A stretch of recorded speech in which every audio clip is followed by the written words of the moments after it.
Right, okay. Attention, Fantastic. Well done for making it this far, and everybody still looks quite fresh actually, so that's fantastic.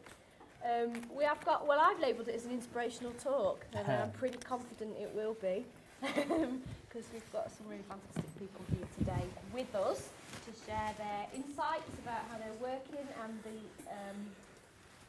industry in which they're working in. You've already met Henry, but I think, you know... You must be quiet now. You've worn me out. It would be really useful to still hear to hear from you about what you do. Right. So we take it in turn, who you are, okay, and what you do. I am what's known as an independent producer. So for my sins, I got involved in the comedy world. I really enjoyed... I fell into a thing with Peter Kay doing Phoenix Nights. So once I'd done Phoenix Nights, I thought, oh, this is interesting. It was the hardest thing I've ever done, literally the hardest thing I've ever done, and I've worked on some brutal productions. But I realised that comedy was something I wanted to find out more about. I spent 7 months with Ben Elton doing a thing called Blessed. Ben Elton rocked up into town, threw his script at my feet and said, that's the vision, do it. So basically that's what I do. I try and find comedy projects that are interesting, and I went off to write on my own because I couldn't do anybody else's rubbish anymore. And then came up against a comedy cartel of the BBC. So I am struggling, just like you are struggling, with your ideas to try and get them on board, and that's why I think my next part might be on the internet, doing comedy on the internet. But I'm trying to find out what's that about and what's going to be funny. I'm Chrissy, I'm a series producer, I'm also independent, I'm also freelance, and I'm also ex-BBC actually. I currently series produce a programme that you might have heard of called Embarrassing Bodies, and I'm series producing the next series which will be coming out next year. We're relaunching the brand slightly, so I'd love all your ideas. And that's what I do. I started off in London as an independent researcher. I then went to the BBC and did my training and spent 5 years there, spent a lot of time on Countryfile, on Coast. I then left because I wanted to work for mainly Channel 4 and Channel 5. I just wanted to work for the channels I watched.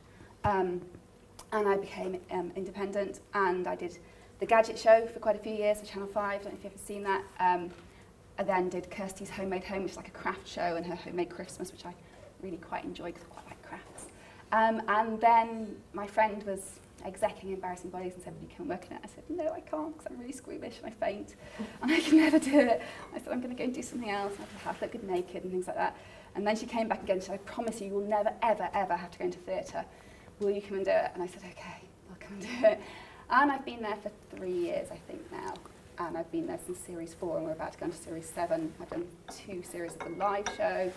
I've done other things in between, because being freelance, you do sort of pop in and out a little bit and go and do something else. But I do actually quite love it, and I've got quite into the medical side of things, and I can watch some of it without going like that.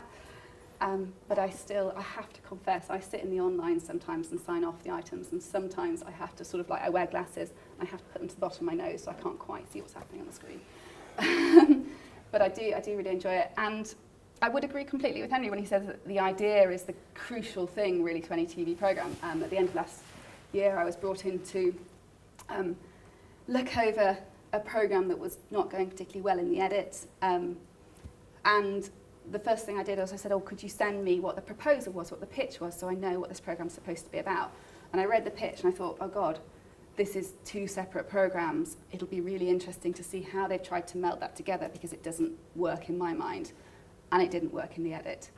And it's very difficult, really. I think it's very difficult to come up with an original idea. I sit in development meetings every 2 weeks where we come up with a huge number of ideas. I was looking at the development list yesterday of thousands of ideas that have been pitched. Maybe 3 or 4 have gone through. It's very, very hard to come up with an original idea that's going to work. It's a little bit like anything in life. It's the simple ideas that are the hardest to come up with that are the best. And I think that's sort of probably the holy grail of television generally, what we're all looking for. Hi, yeah, my name's Mike Todd. I run a production company out of Manchester. We tend to work on single documentary projects that are international co-productions, so the life cycle of them in development is quite long. They tend to be driven by our kind of desire to see the project done, so it can be quite complicated raising the money, a lot of different partners, a lot of people to convince, a lot of people to get involved. So we also we have a company that does other work. We do some commercial projects for hire and some consultancy work to kind of sustain the ability to make the films that we want to really make, because what we're making is not really commercial television, as I've found out. So it's I mean, that's really our experience, is we're kind of independent producers that get projects made and have quite a long life cycle and lead in. But it is possible just about to get things made. Well, I was a TV reporter for years, working for BBC and ITV, you know, on screen and doing off-screen production stuff.